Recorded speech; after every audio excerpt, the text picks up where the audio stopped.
We now come to what happens if black accepts the sacrifice. So after our hillbilly moves, we play bishop c4, d5 here, and we looked at other options, and d takes e4 is now key.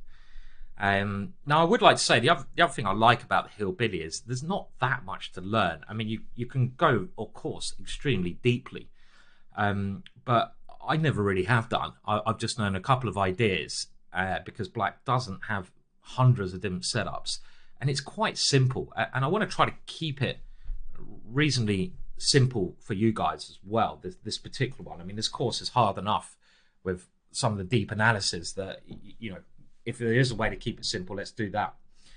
So the whole point of our hillbilly, and again, do watch that introductory model game if you're not sure, because the one with Berg, Emmanuel Berg, Tiger, Hillet, Person, because that is key.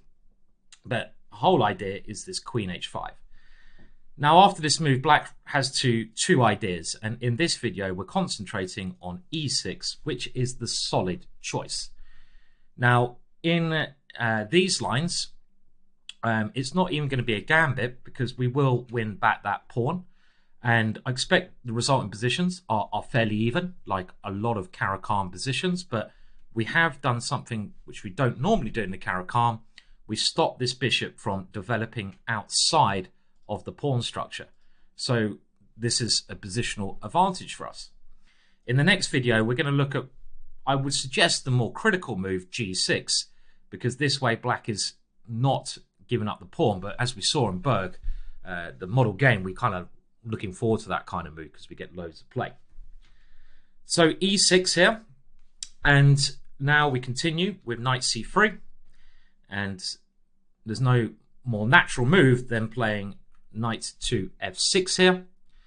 And in this position, let's stick with our normal square, queen to H4 for this course. We're just simply trying to win this pawn back, and we're also keeping an eye over there. Now, I would like to say I have also tried queen e2 here, and my philosophy behind this is, okay, look, I'm just going to win your pawn back, and you've played e6. I don't think you want to play that move because you killed your bishop. Let's play a game of chess, which is absolutely fine. If queen d4, trying to hold on to that, well, I've very happily now made it a gambit where I'm gaining another tempo and I'm castling going d4, and we saw this kind of idea in that game earlier on with Bjorn Torfinson playing this way. But let's stick with queen h4 for now.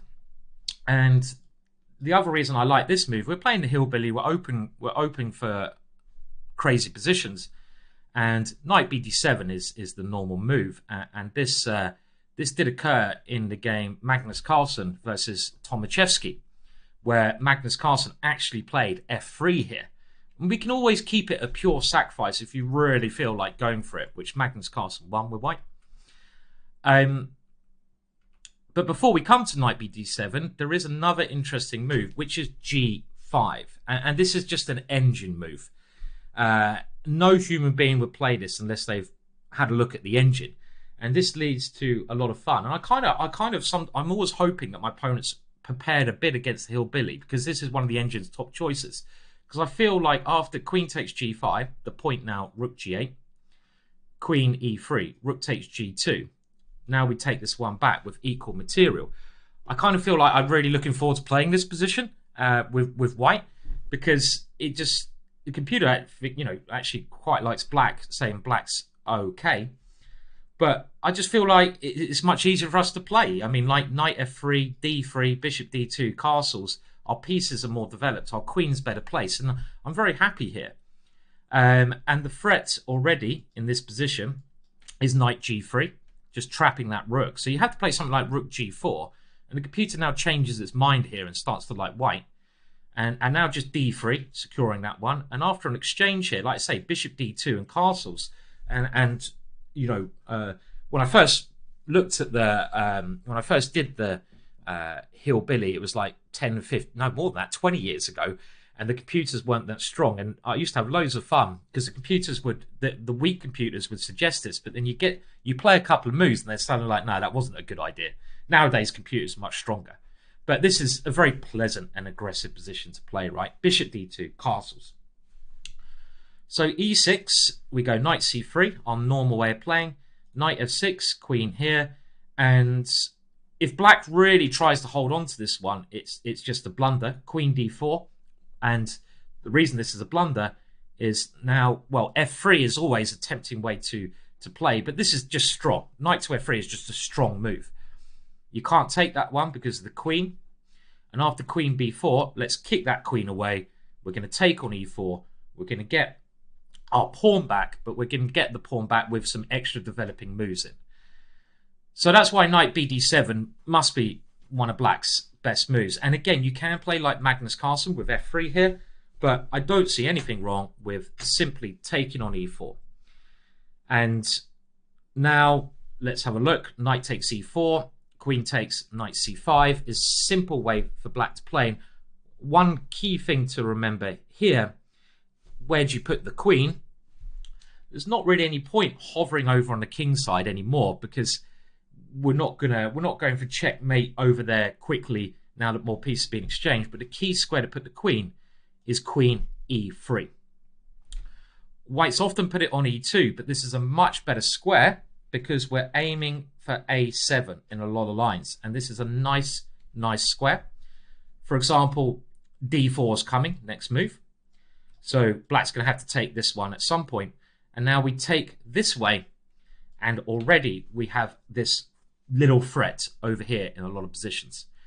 Now, let's be honest, is white better here? I don't think so. Is black better? No, I don't think so either. Is it equal? Yeah, I think it's equal.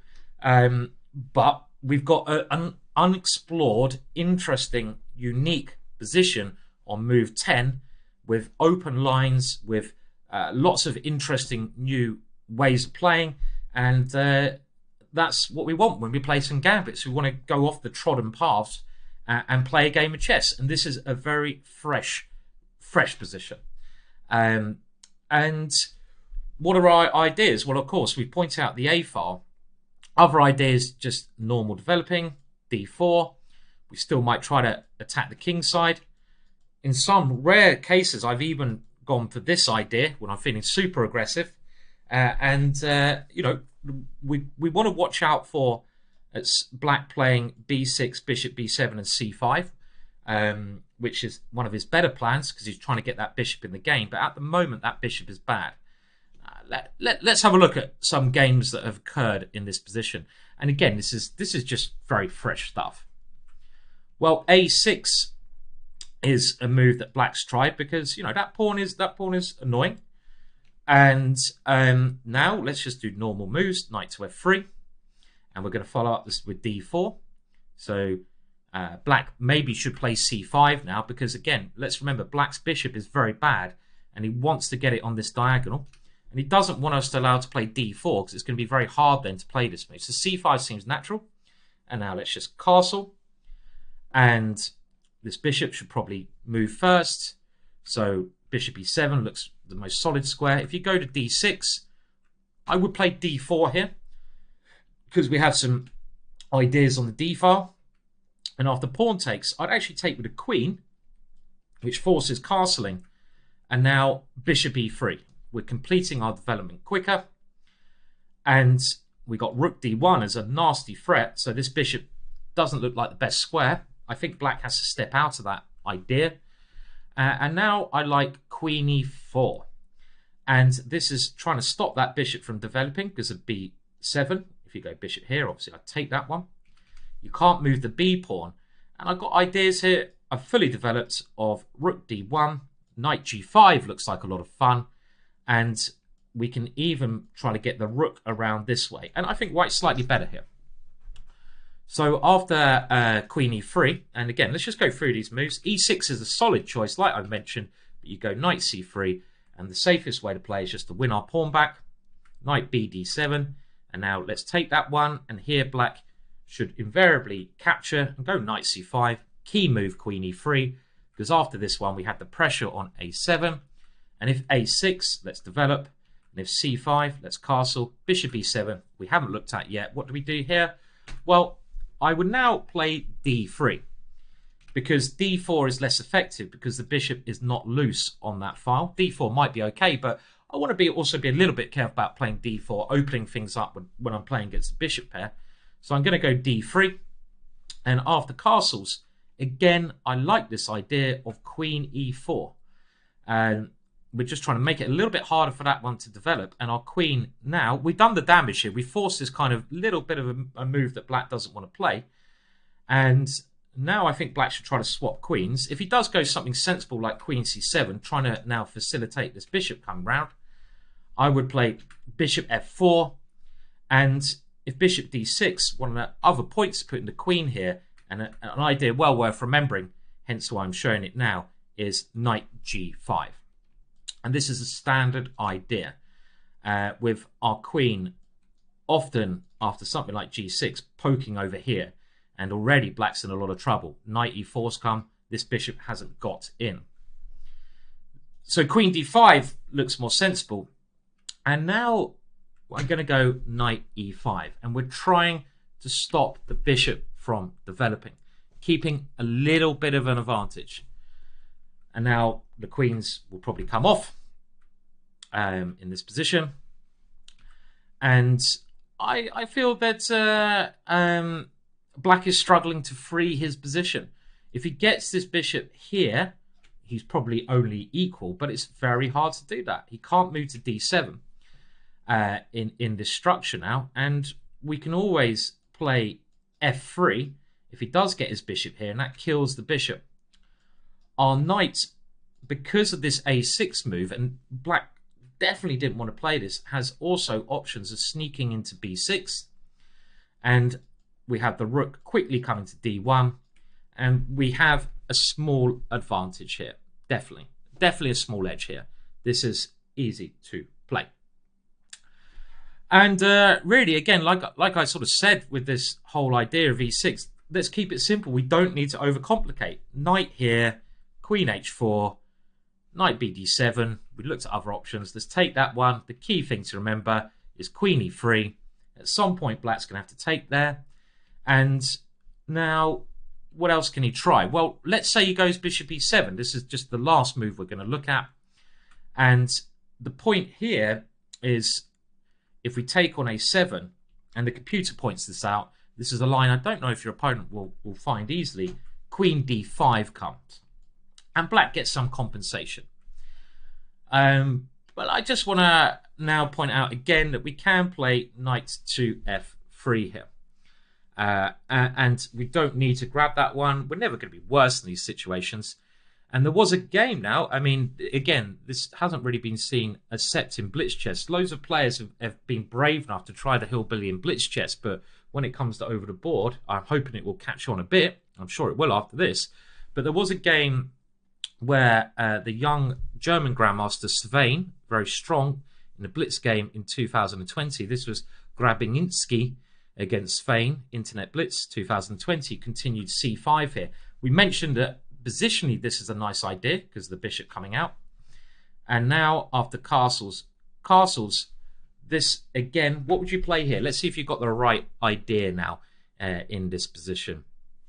I think the game actually continued d4, but I prefer d4 when the bishop is on d6, and this is very like the positions we've seen before. But what is a little crafty idea here in this position? Well, I like this queen e4 move, just trying to make it difficult for this bishop to develop. And it's not quite as good as before, I will admit, when the pawn is on a6 and the pawn on d3. But this game, I mean, this idea, queen e4, it's just a little bit annoying for black to get this piece out. Let's make his life difficult. Again, queen d5 is the way to play. And now I would like to point out that d3 is not as strong because now this move can occur. But even here, after knight e5, we're certainly not worse. But an interesting option here is actually, and just another different way to play, is to take these queens off and play d4. Now, I know this is not a fun, amazingly fun, crazy attacking position, but I feel that when we take on c5 here, we're going to have a better position because of the isolated pawn on d5. And in these sidelines, if we can just go for a small advantage, we're happy. And there's not really any way that black can avoid this kind of structure with this weak pawn. And you could say he's got the two bishops, but our knight is going to be secured by our bishop on e3. It really, we don't care about the two bishops, right? Our knight is lovely in this square. And again, this is all new stuff. The bishop comes here, we're naturally going to come in to this square, and our bishop and pawn can support this one.